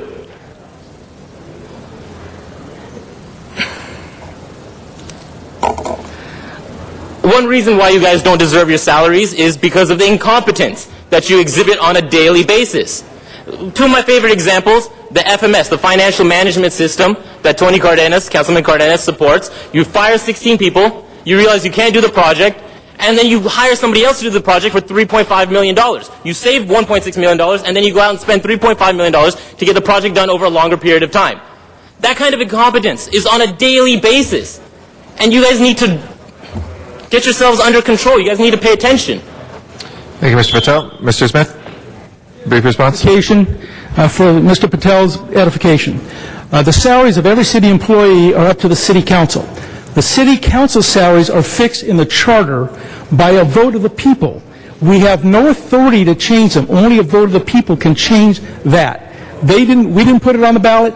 We didn't make the law. The people made the law. It was an initiative in the 90s to restrict the city council to what they could make, and it was dreamed up by the League of Women Voters and Common Cause and all those folks, and that is the law. We can't change that. All we can do is if we choose to reject a portion of the money, which many of us have, then that is our right, but we can't change the salary. It's out of... Henry Marine is our next speaker. After that will be Donna Perriman and Van Nuys. Morning. Good morning, sir. Mr. Krikorian reminded us that the ill effects of foreign orders like turkeys cannot be covered up forever. Mr. Carter told us about pigs. Principal and interest given shelter get fat, and hogs, hours of government service, get slaughtered, with CD5 examples. The LA prevailing wage rate is a sum equal to the hourly cost of union wages and benefits paid by union contractors, which is the minimum wage for public work with no benefits from an employer. MOU 35 shows since 1989 the council has agreed to contribute public funds to union trusts at 100% of the hourly benefit contribution rate. In addition to defer 10% of the pay sum and provide the 90% sum bi-weekly to W-2 defined city employees in ongoing MOU craft positions. Union fund administrators agreed to accept public funds and point out the no grievance clause about work rules and dismissals and pay and benefit complaints. Public funds and contracted funds cannot be commingled forever. The 10% sum deferred by the council cannot be denied forever. Money held by third parties in lieu of pay is vested. The deferred principal and interest and vesting credit is now due. MOU deferred funds shall be rolled over to lacers or taxed and paid by direction of this council. Mr. Carter found CD5 funds that our controllers could not. It was not lost. It was in a trust to hold money out of the general fund. The Budget Committee refused to understand what Mr. Carter said. I understood. Public funds will flow to the wrong trust the same way until redirected by this council. Now let's tend to the things above and against our city doors for the benefit of those above and below us. Every mayor needs responsible people to recycle our taxable dollars for the benefit of taxpayers in the 15 CDs. Thank you, sir. Donna Perriman is our next speaker, and Van Nuys. After that is Ziggy Cruz, back here. Hello. Anyway, Good morning. Miriam couldn't be here. She's on vacation, and she's going to be with her daughter. Anyway, no matter how many parcel taxes they have, they'll still do layoffs. They'll still want more, and they'll raise that amount later, more and more parcel taxes. City Council wants to convince the people that it's good that there's no service guarantee for public services anymore. Services will go flax. They won't get people to work for this minimum wage like the hotel workers. Don't you know, good pay gets better services. The benefits should be taken away from the high-priced managers, city council, mayor, other people who get large amounts of money, and the city council, I believe, is going to get their raise this month. Anyway, they're wasting our money on 3010 rail. Why do we have to have the rail done in 10 years? Our buses are terrible, especially along Ventura Boulevard. You want to go past Vineland. We need to have a sales tax to subsidize the public works, our parks and libraries, free up money from the general services. Oh yeah, forgot to say animal services too. Not to subsidize the CRA. We need a quarter-cent sales tax for city services. We are losing like the parks, recs, libraries, animal services. I wouldn't vote for any new bonds. We don't need any new parcel taxes. It's wrong to do this. It's not a fair tax. It puts the backs on the homeowners and high rents for the people who live in apartments. And you want to lower property taxes. Lower property taxes will bring down the rents. The homeowners who are strapped to high property taxes, high property taxes that makes the rents higher. for people who live in apartments, because the apartment owners are saddled with high taxes. Everyone should help to save Los Angeles. Bonds are not good. They want to continue coming up with new bonds. Thank you. Thank you. And just to correct the record, there is no pay increase coming this month. Ziggy Cruz, our last speaker for our general public comment. Good morning, council members. Good morning. I'm Ziggy Cruz, and I'm here today to inform you about the Plum meeting this afternoon, which will be hearing the CBS Columbia Square project, which is on on Sunset Boulevard. This project includes a 32-story condo development, which will never be built because there's no market for it. It also includes a 17-story office tower, which will never be built because there's no demand for it. This project includes a 125-room boutique hotel, which will never be built because there's no market or demand for that in that neighborhood. What we do need in Hollywood are TV stations, radio stations, film studios, and sound stages, because this is the industry that is fleeing this area right now. I'm not sure why any project deserves up to a 25-year development agreement, especially since this will result in the continued neglect of the property, adding additional blight to the neighborhood the project is located in. This is something that happened before with the Sears site on Santa Monica Boulevard, the site of the Camerford Lofts on Melrose, the Basque Grill and Bar on Sunset and Vine, and the former site of the Spaghetti Factory on Sunset. We've been hearing repeatedly from the community, and especially from those dealing with these issues of the project, that the developer is trying to sell off the historic Columbia Square apart from the project, which will result in the demolition of two important historical structures, the studios that were there. Please know that this development is welcomed, that any development is welcomed in this neighborhood. However, I'm starting to ask myself when development will be done right. Why hasn't the city of Los Angeles come up with a solution such as asking and taking advantage of a real developer who has a serious interest in the project in the neighborhood? Why hasn't Council President Garcetti learned from the past miscalculated project and enforced developers to be more responsible right from the start? Why waste this historical resource on a project that will never be done and only enriches the developer by giving him so many massive entitlements? I know these are a lot of questions, a lot to swallow, and yet there's little time and almost no interest to answer them. Thank you very much. Thank you very much, ma'am. There are no speakers in the queue on this item. So, I'm sorry. This is public comment. I believe we've gone through all the cards, and so public comment is now closed. We will go to item 20 next, and I will call on Mr. Garcetti. And Madam President, there are cards on that. I would move, colleagues, this is for the World Day for International Justice. I'd move that we hear from the cards. We've got a very patient and good man in Ted Lutzinger. I'd love to hear what he has to say. And then I'll add a few things to it. Mr. Lutzinger? Thank you, Eric. I am Ted Lutzinger. My lovely wife, Carolyn, and I lived up Beechwood Canyon in Hollywoodland under the leadership of Tom LaBonge, very capable and competent. Everyone's very appreciative of up there. I've been active for almost 50 years in various peace and justice organizations. The one I'm speaking on behalf of today is the International Criminal Court Alliance, which was organized in 1997 while the Rome Treaty Conference was considering establishing the International Criminal Court. They are now recognizing July 17, when that treaty was signed, to be International Justice Day. We are here today to recognize that, and with me, in addition to my wife, is Kathy Emanuel. Kathy Emanuel is the Secretary of the International Criminal Court Alliance also. We feel that if we can achieve peace on various levels of government, we should have peace and justice on an international level as well. And people who violate war crimes, crimes against humanity, and genocide are subject to action under the jurisdiction of the now operating International Criminal Court that it meets in The Hague. We feel that this should be recognized by the public, and we appreciate the efforts of Eric Garcetti and all of you council people to recognize this and give us the opportunity to spread it to other organizations. And I will be presenting copies of the proclamation to 4 other peace and justice leadership organizations in which I'm part of the leadership. So we greatly appreciate what the council is doing here today. Thank you. Mr. Patel.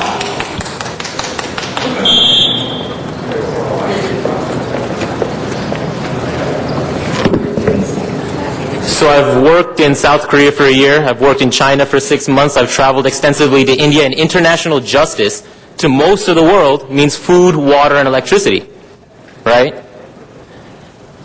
And in India, it's mainly food and poverty. There's lots of money devoted to these causes, lots of money. But in India, what prevents 75%, and this is studies done by the Indian government, 75% of the money that is supposed to get to the people doesn't get there. And you probably know what I'm going to say. Why doesn't it get there? Corruption, right? Officials taking food from the hands, out of the mouths of starving people. Now, we are in LA. We don't have as many, we do have poverty problems. We do have people starving. But it's more of a different type of justice that we're looking for. We want our voices to be heard. And I'm up here trying to figure out a way to get my voice heard. Do something, say something, to get public transportation improved. To get my voice heard, right? To get plastic bags and plastic bottles out of use. To develop a sustainable city. A city that I want to live in. A nice city. A city filled with justice, right? And I'm up here trying to search for a way to do that. And these types of dedications are nice, but there needs to be action. So, along with your rhetoric and pandering to the audiences, I hope that you put forth more solid, actionable plans. Right? This is a little bit off topic, but for an hour and a half, we talked to the animal services person, and there were very few solid ideas. He is not talking about this matter. Okay, and so, again, for this international justice, let's put forward actual... Thank you. Mr. Garcetti? Very much, and thank you, Ted and Kathy, for being here. And as you can see, these chambers are vibrant centers of democracy. It's what we fight for, it's what we believe in, and it's, I know, what inhabits who you are as well. Colleagues, before I came here, and after as well, but before I came here, a lot of the work I did was with the International Criminal Courts Alliance, when many of us had a dream after those who have worked on every issue from Armenian genocide to the Holocaust. There was the promise after World War II that a world court would be created, not the world court that deals with kind of civil disputes, but a criminal court after the Nuremberg trials, something that didn't happen until there was hard work of a lot of activists like those you see before you here today to create an international criminal court, of which countries like South Korea and India and most countries of the world have signed on to, though we still refuse to do so. Americans played a big part in making that come about. The Rome Treaty of the International Criminal Court was created through an international treaty conference that culminated in a vote on July 17, 1998. We had quite a nice celebration. It's amazing a decade has passed, and we're still commemorating that while also seeing what we can do to push that forward. And the ICC promotes national prosecutions first, and then as a court of last resort for those crimes that Ted mentioned, genocide, crimes against humanity, war crimes, and acts of aggression. Those four things that have caused the tens of millions of deaths that we saw through the 20th century that we do not want to repeat in the 21st century. The cases that are presented to the ICC relate to egregious, widespread violations of human decency, including the use of rape as an instrument of war, the enslavement of children, the use of child soldiers, the destruction of villages and forced movements of people, all which shock the conscience of humanity and cry out for solutions. When we had the torture victims that live in Los Angeles come before us just a few weeks ago, we learned how intensely local this is as well, that Los Angeles is a place where people who have fled genocide, who have fled war crimes, who have fled the use of sexual abuse as an instrument of war have settled. And that amongst us, our co-workers and our neighbors, are the people who themselves cry out for this justice and celebrate that the ICC is there. Around the world, in councils like ours, we celebrate here today that solidarity that we have. And I'll just say in conclusion that I know that the United States is strongest when we turn our faces to the world, instead of when we turn in an insular way, when we realize what we can do to fight things like fascism and human rights violations around the world, but also when we join in the strength of international law. International law was born in many ways in the U.S., though we've had kind of an ethic to turn away from it, that we can do things on our own, but we are strongest when we are part of that world that holds everybody, whether it's in the Sudan or Rwanda, whether it's in former Yugoslavia or anywhere else, those people accountable for those violations. So I thank you for being here and remembering that each year as we declare today in Los Angeles the World Day for International Justice, July 17th, 2010. Thank you. Thank you, Mr. Garcetti. Mr. Rosendahl. How come we haven't passed it as a country? Because we don't want anybody meddling with Well, you know, 111 countries have signed on to this, and those of us who've traveled the world, and most of us here have, we're all connected. We're all human beings, and humanity is what we're part of. And the fact that issues still continue all over the earth is an abomination. I've been to 52 countries, and I've seen it myself with my own eyes, and I still see it today. I put some motions before us colleagues on how gay people are being treated, murdered, just outright killed, put in prison all over the planet. We did one for Rwanda. We did one for Iraq. We've been doing them for a lot of places. Malawi most recently, where two young guys fell in love, and now they're in jail for 14 years for doing it. So it's a no-brainer for us. I wish we had better leadership in Washington that appreciated this, and we played a more active role in the humanitarian aspect. So obviously, please support this resolution. Thank you. Mr. Cardenas. Thank you, Councilmember Garcetti, for bringing this forward. I think it's really important for us to understand how connected we are to the entire world, yet at the same time to that young man who decided to speak most negatively of Los Angeles on this particular matter rather than positively. I'd like to remind you that Los Angeles does a lot of things very, very well when it comes to taking care of the infrastructure and the way of life for Angelinos, men, women, and children. Not only when it comes to infrastructure, there's a very famous saying, and it says, water is for life, but sanitation is for dignity. For example, the city of Los Angeles provides a lot of things that people take for granted, yet at the same time, we keep them to the highest standards that any human being actually gets to experience right now as we speak. And that's something we should be very proud of. And much of that policy emanates from this body here, yet at the same time, the work gets done by the hard-working people who are rolling up their sleeves every day and getting the work done. The standard of living in Los Angeles is very well.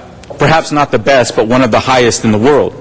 The resources that we provide with the minimum amount of resources that we get, when you compare to the standard of living in many parts of the world, when it comes to the amount of money that comes to government, they have much more per capita to work with than we do. Yet we find ways to do a good job. And one of the reasons why we do such a good job is because of the philanthropic giving, because people going above and beyond the call of duty. And to me, that's something as an American and as an Angelino, I'm very, very proud of.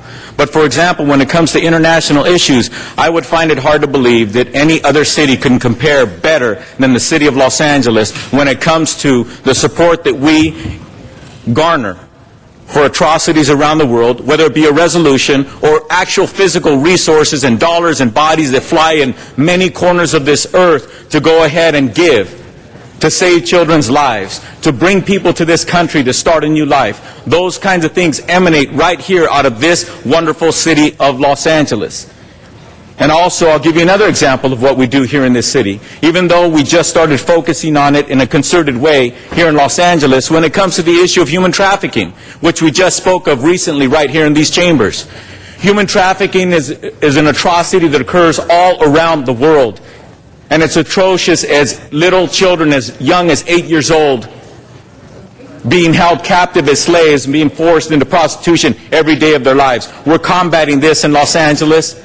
And of the human trafficking world that actually combats that, what happens is Los Angeles is now seen as a model throughout this country, even though we've been only focusing on it less than 7 years with a concerted effort, working with the federal government, international agencies, local governments throughout this community. I think it's important for people to understand that what we're talking about right now is the World Day for International Justice. But at the same time, international includes us. And I think we should be very proud, Mr. Garcetti, to be able to stand here, not as hypocrites, but to stand here as an example of a community of justice, and to be able to say yes, and we should fight and always speak loudly about that justice needs to reach every single human being on this earth. And if we can be part of that voice and part of that example, then this is a wonderful day for us to celebrate. Thank you. Mr. Labange. Very much, and members, just to let you know how the world has changed, I've known Ted and his wife, Ted Lutzinger, up in Beechwood when I worked for John for maybe 25 years ago. And when he first started talking about, he was telling me about Georgia. And I'm thinking, why is this guy from Beechwood so interested in Georgia? Only it was the Soviet Union in Georgia. That showed me a little how square I was at that time.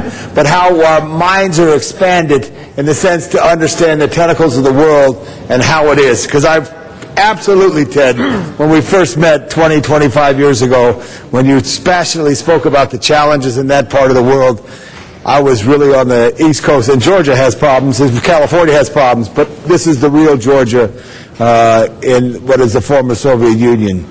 I thank you for your passion, all of you, and it is, as all of us said, Mr. Garcetti, you said it, Mr. Rosendahl, Mr. Curtis, it starts with people, and it's a people-to-people program. And if you could help one person, you could help a second, and all of a sudden it becomes a monumental change. This is very important to recognize this day. Thank you, Madam President, Mr. Garcetti, as well. Mr. Reyes.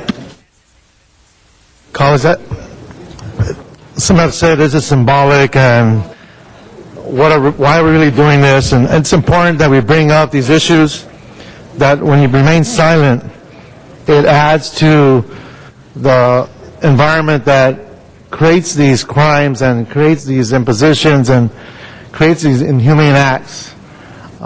Even in our own country today, we have situations where certain people are riding on buses, and you get the INS getting on that bus and carting folks, and if they don't have certain documents, they get deported. You've got families who are being broken up. Parents, moms, dads who go to the store and never come back home. And these are policies that really reflect this notion of humanity and what we do to each other. So I think this issue of justice is a very critical one. And raising these types of experiences that have unintended consequences in our own communities is critical. So I appreciate this opportunity to even just speak to this without politicizing it, without saying it's a Republican thing, it's a Democratic thing. We're talking about a humane issue and how we treat families in this country. And I know it's a very delicate issue when it comes to immigration, but it is something that's very real when it comes to that family, when that mom or dad doesn't come back home, or when those children don't have anywhere to go to because of the way we impose our laws on certain communities and populations in this country. So I just want to thank Councilman Garcetti for the opportunity at least to raise that issue and join him in acknowledging the need for international justice in the city of Los Angeles. All right, there are no further speakers in the queue. Mr. Clerk, if you would please open the roll, close the roll, tabulate the vote. 15 ayes. Next item. Item 17 was called special for Councilmember Hahn. Councilwoman Hahn? Actually, my questions have been answered, so. All right, we'll open the roll on 17, close the roll, tabulate the vote. 15 ayes. Next item. That leaves item 22 called special for cards, and there is a motion on the floor to receive and file this matter. All right, I will. And then we'll. Great, thank you. Mike Greenspan and Verdell Flores. Is Verdell Flores still here? Roy Stone. Henry Gambill. Mr. Greenspan. Okay. Well, once again, we're at it with parcel taxes, and if you don't remember, 35 days ago, I just made this tombstone permanent because we buried Measure E from the school board. Now we're going to, let me know when you're going to vote on it so we have at our building another tombstone for Halloween decorations. And what measure to call it because it's going to go the same fate as June 8th. June 8th was a great day. We voted this down. We elected a great Democratic candidate for Lieutenant Governor of California. And in Arkansas, I'm a friend of Blanche Lincoln, the one that ran against Bill Halter, Lieutenant Governor. You see, Halter got $10 million in Arkansas. The whole state of Arkansas is 1 million to 1.5 million people less than the city of Los Angeles. But they've got $10 million to give away. What are those unions now? AFSCME, SEIU. Hey, where are they wasting money these days? I just saw a commercial cutting down Meg Whitman. Major funding, service employees. Once again, who's going to be benefiting from this library tax? AFSCME. So the money's going to end up where? In Arkansas or else in Florida. They got this Alan Keyes type candidate of the Democratic Party called Kendrick Meek. Boy, he's going to get his gourd thumped on August 25th. Could you stop the clock for a second, sir? If you could please stay on topic. The union money is being wasted in other states. We don't have to raise our taxes here to waste it there. Thank you. All right, Verdell Flores.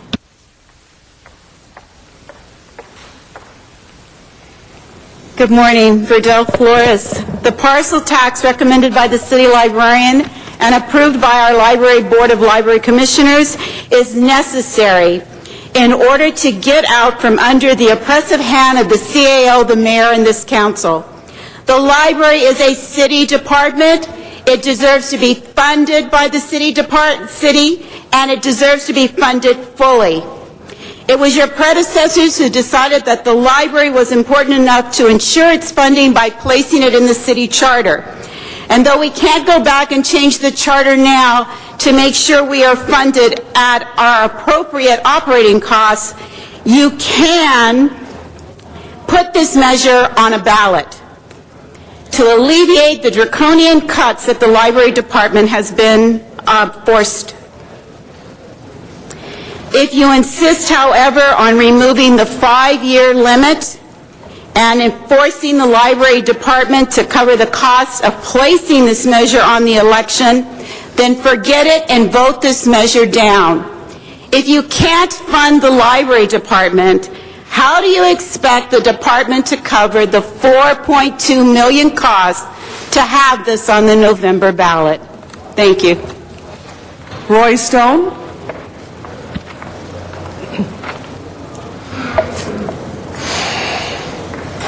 Library services have been slashed. Librarians and library workers have been fired due to the budget cuts imposed on the Los Angeles Public Library. What was one of the premier library systems in our country will continue to decline without improved financial support. The parcel tax will allow our libraries to support our communities by reestablishing services for at-risk youth, for business people, for students, for children, and readers and computer users of all ages. You, as representatives of the people of Los Angeles, once again will show how you value libraries and where library services is among your priorities.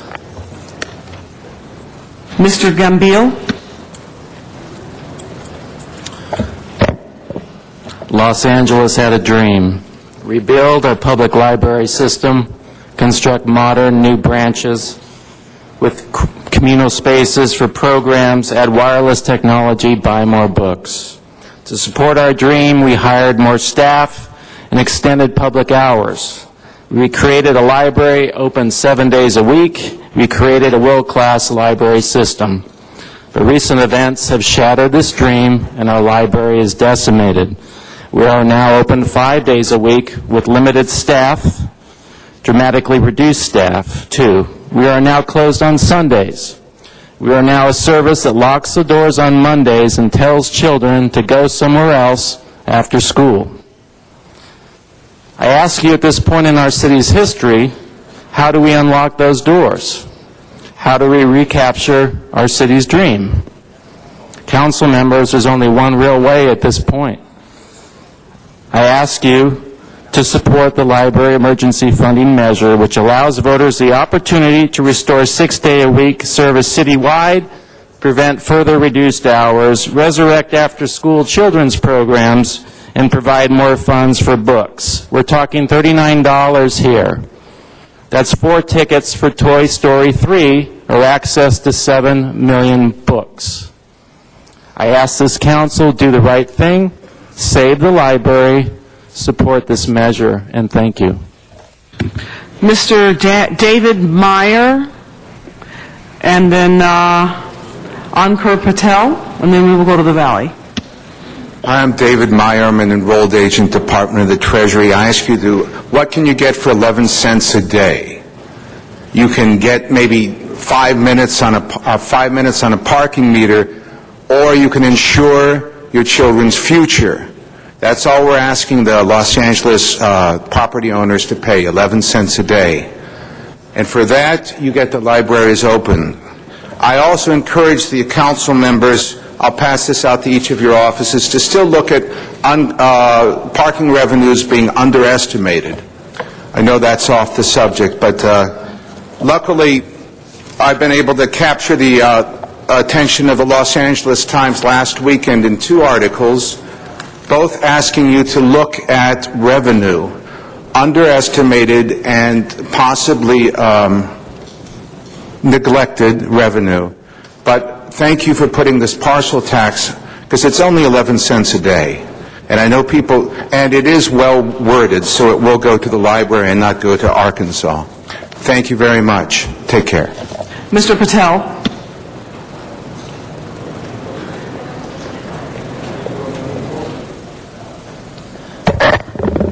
I'm kind of sad that it appears that I speak against Los Angeles City, or I'm talking badly about it. That's not what I'm trying to do.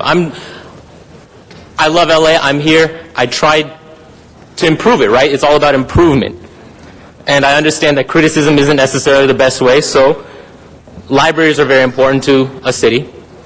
Now, our library quality has been going down, yes, and we're going to put this on the ballot, so just when is there going to be the open meetings and all that information about what exact motion is going to be put on the ballot? That's the only question I have for this, right? Again, about the transparency, finding out what exactly is happening in our city, and that's difficult for me and for most of us to find out. And so if you guys could make sure that the exact resolution that's going to be put on this ballot is open to everyone, figured out how it's going to be done, and all that kind of transparency is done, would be much appreciated by the people of Los Angeles. Mr. LeBon, I'm sorry, before I go to you, Mr. LeBon, let me go to the Van Nuys for Donna Pierman. Thank you.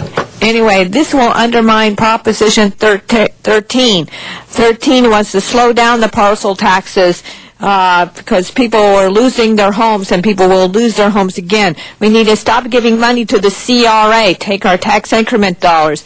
CRA can help our library instead of using the money on the condo projects and the half-built projects. People don't need more parcel taxes. A quarter-cent sales tax would be more fair. Everyone would help, not just the homeowner and people who live in apartments. You could get more money from sales tax. Think of the possibility. We can show our children that when they buy, it helps save library hours. They can feel good about helping for services they use. Mostly wealthy people would pay more because they buy more. We would all help. Parcel tax hurts people more. Too many bonds and parcel taxes have already been added. Our rents are too high. Our property tax is too high. Even the user fee should be good because people wouldn't mind using a small user fee. Makes it small, many won't mind. Anyway, the parcel tax hurts poorer kids because the families will use most of their money on rent. And it's so high already, so they won't be able to buy food for these kids. Parcel tax is the wrong way to go. Yes, we need to help libraries, but not a parcel tax. No special election, because people will feel that the parcel tax is the only way to go. Parcel taxes makes apartments, has to raise rents. So this is not good to do the parcel tax. Yes, we want to be able to save the libraries. Libraries are very good, and I go to the library myself. And that's why I think that we should need to spread it around and have everybody pay for for these to help the libraries. This is not the right way to go on parcel taxes. When people lose their homes and people can't pay their rents on apartments, then you'll know what you did was wrong. Vote no on it as a special election. Thank you very much. Mr. Labange. Members, as committee chair, I would say if we could put it on the ballot without a cost to anybody, well, I'd say let's put it on the ballot. But there's a $4 million cost for this November election. So as your committee chair, I would ask that we receive and file this. But before we do, I'd like to ask the city librarian to sit at the center table, because your library department, your library commission came forth with a concept all through this last several months in our Arts and Parks Health and Aging Committee, along with Mr. Reyes and Mr. Wesson. We asked probing questions of departments to try to create an opportunity. The library department came with this opportunity. That opportunity, though, is not being able to be executed. All we want is a vote of the people, and at some time in the future we will. So I ask that we receive and file it, but before we do, I'd like to hear from our city librarian. Thank you very much, members of the council. Martin Gomez, city librarian. As they say, timing is everything. I recognize that this idea was a bold one at a time of significant economic challenge for the city. The idea for the parcel tax was my response to these conditions. As you know, I had to convince many people that it was an idea at least worth pursuing. I want to express my gratitude to the Library Commission and the Friends groups, the foundation of the library, the employees, general public. I heard from many people throughout this process from the general public who told me, and as we just heard a moment ago, how important the library is to them and their communities. I want to also thank the City Attorney's Office, the CAO, the CLA, and the Mayor's staff for their guidance and assistance in getting this process going here. I especially want to express my gratitude to members of the City Council for allowing this proposal to be considered. As you just heard a while ago, next week we'll reduce the library to 5 days per week. I can promise you this, that we will do our best to deliver the best possible public service to our constituents throughout the city, through libraries in many of your neighborhoods, resources permitting. So again, thank you again for your support and giving us the opportunity to move this item this far down the road. And we will, and as this committee, it will be received and filed. I just want to give one compliment, former committee chairperson, I'm the still committee chairperson, but as a chairperson, Ms. Hahn and I collaborated. We came up with an idea just to ask, and the city attorney's not looking, so I say, this is our library card, and this is our library card that's free, that should always be free to the public. At the same time, we should create a program. This happens to be a Costco card that you pay $50 for. Can we create a program, like Ms. Hahn said, that people could then have money to help raise it? And I think we can. We'll work on that. Thank you very much, Mr. Gomez. Thank you, members. Ms. Hahn. Thank you. I just wanted to thank you, Martine, for bringing this proposal forward. I know when Dennis and we sat on the Charter Reform Commission in 1997, we did include a minimum level of funding in our city charter. It clearly wasn't enough. But even back then, we heard testimony regularly in our Charter Reform Commission meetings of people who loved our libraries, who needed our libraries, who used our libraries. And many of us believe that having a safe place for our young people to go during the summer and after school is key. I mean, libraries create a sense of public safety in so many ways. So many of us love the libraries. We do want to see them succeed. We feel terrible. I know I do, that we had to lay off librarians. That was not what I wanted to do. I thought that was a bad idea. Appreciate you bringing this forward. November would have been a great election. Unfortunately, $4 million, we don't have that right now. The March 2011 election won't cost us anything, but I understand that's not the best election for this to pass. So let's keep this alive. I want to say what we're doing today is not killing this forever. We want to keep this alive. We want to let the public decide whether or not they want to spend 11 cents a day. I think many of them probably would. So we want to bring this back forward. But I was going to bring up the gold card idea. That's something we want you to pursue. Again, library services should be free, but I do think there are a lot of people that would be willing to pay extra for a gold card to be able to say that they're extra supporters of our library system. They're willing to spend a little bit more money to raise it. I really want you to pursue that. And we got pushback on that in the beginning, but we got to think outside of the box, and we got to do something that maybe will raise money. A lot of people would want to do that. I'm sure every council member would be willing to purchase a gold card to give more money towards the library. So, thank you. Thank you, Ms. Hahn. All right, Mr. Clerk, would you please open the roll on this item? And this is to receive and file the matter. Yes. Close the roll, tabulate the vote. 13 eyes. All right, thank you. And the next item.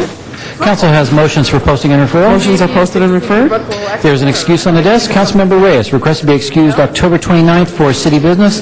That meets council policy. That is without objection. And that clears the desk. Members, are there any announcements? Any announcements? I think that's terrible. Announcements. Mr. Parks. Madam President, I'd just like to announce that to the community that Thursday, July 15th, the NAMI Urban LA will be having their annual event at the California African American Museum in Expo Park. It's Thursday, July 15th, 6 to 8:30, and this is the group last Friday that we honored from National Minority Mental Health Month. Also, a public safety and health issue. We're going to have the Cedars-Sinai Hospital in conjunction with Numero Uno Markets that will provide medical care and services to youth at their 97th and Figueroa store on Saturday, July the 17th, 11 to 3 p.m., in which they will bring out a variety of medical benefits and also evaluations for youth.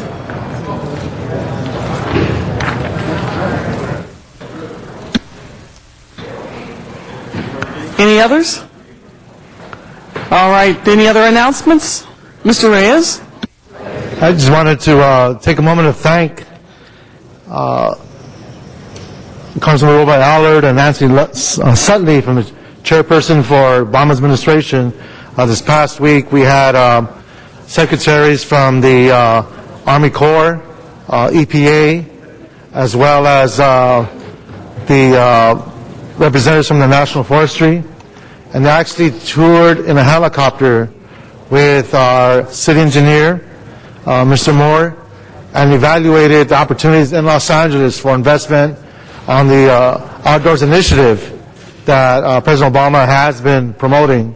So I want to thank the city family for their support, but more importantly, thank Ms. Sedley, our former deputy mayor, who is looking out for this region and gives us another, hopefully, contact and coordinating effort with the Army Corps to move forward.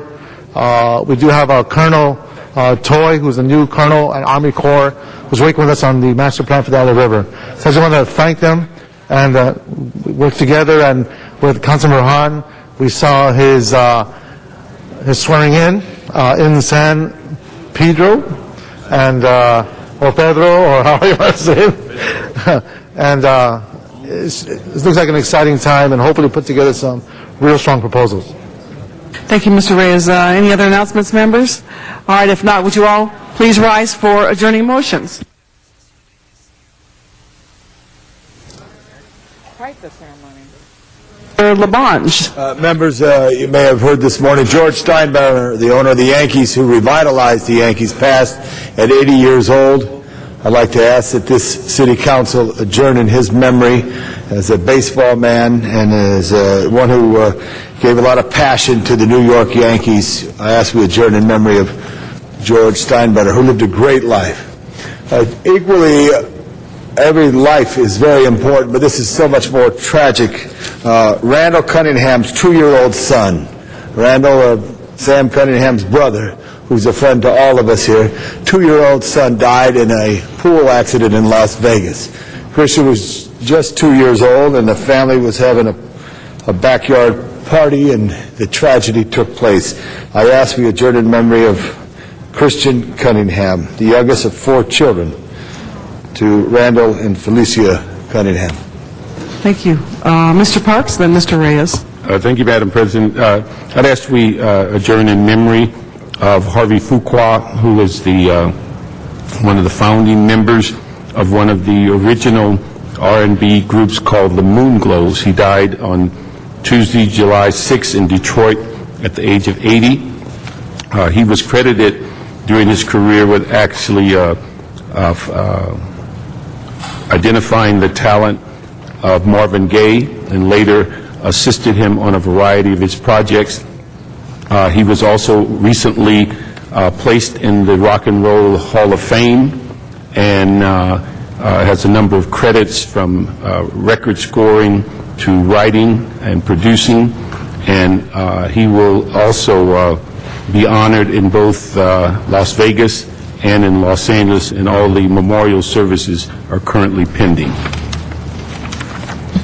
Thank you, Mr. Parks. Mr. Reyes. Thank you, Madam President. Colleagues, I stand to adjourn the memory of Plutarco Lizardi. He passed away on June 24, 2010. Plutarco Lizardi was born on June 28, 1930 in Agua Colorada, a village outside of the town of Yabalica in the highlands of the state of Jalisco, Mexico. Plutarco was from humble beginnings, but lived to fulfill the American dream in the United States. In 1956, he married Lupe Gonzalez from his hometown and moved the next year to Los Angeles, which he made his new home. His first job was as a dishwasher at a local restaurant. The owner encouraged him to follow the trade he had learned in Mexico, auto mechanics. And in 1961, he and his brother-in-law bought a gas station in Lincoln Heights. From there, he began his career as a businessman, eventually opening up his own Gulf gas station in the early 60s. He became a successful business owner in the Lincoln Heights and Cypress Park area, owning and managing Lizardi Auto Repair, Lizardi Auto Glass, Jalisco Auto Wrecking, among other small businesses. Open since 1976, Lizardi Auto is now currently owned and managed by his son, Gus Lizardi. Plutarco was of a generation that didn't hesitate to lend a helping hand to new immigrants. Many family members and friends recall that they went to him for help as new residents in Los Angeles. Others tell of being sent to Mr. Lizardi for a job, a loan, or for other connections as new arrivals in the city. The only point of reference being that they were from Yabalica or a friend of the family. He never turned away someone in need, was always conscious of wanting to help his community. Plutarco was someone who loved learning at all stages in life. Despite having achieved only an elementary education, he studied aviation and became an avid flyer. He even achieved his dream of having his own plane and flying to his home in Mexico. He was a gentleman who, in parades, he had these beautiful convertible Cadillacs, these nice classic cars. Elected officials, Congressman Becerra and others, would enjoy these cars and just illustrate a pride in his community and his family. Plutarco was survived by his wife of 54 years and their 8 children and 18 grandchildren. Lourdes Elisa Sefar and her husband, and I'm going to go through this, so please bear with me. Lourdes Elisa Sefar and her husband, Reyes Sefar, their daughter Stephanie and Nicolette, son Gustavo Lizardi and wife Donna Mary, and children Giselle and Justin Keith, Sarah, Rebecca, and Caitlin, daughter Sylvia Franco and her husband Jose Aureliano, and children Genevieve and Alex, sons Hector Lizardi and his wife Yolanda, and daughters Savannah and Gabriela, daughter Rosa Lizardi and partner Claire Crosby, and children Ruthie and Joaquin, son Gregory Lizardi, daughter Florinda Bailey and husband Chris, and children Max, Anna, Christina, and Cassandra, and son Sergio Lizardi and wife Janine, and their children Max and Sydney. May you rest in peace. Thank you very much, Mr. Reyes. Any other adjourning motions? All right, Mr. Clerk, would you please call the roll?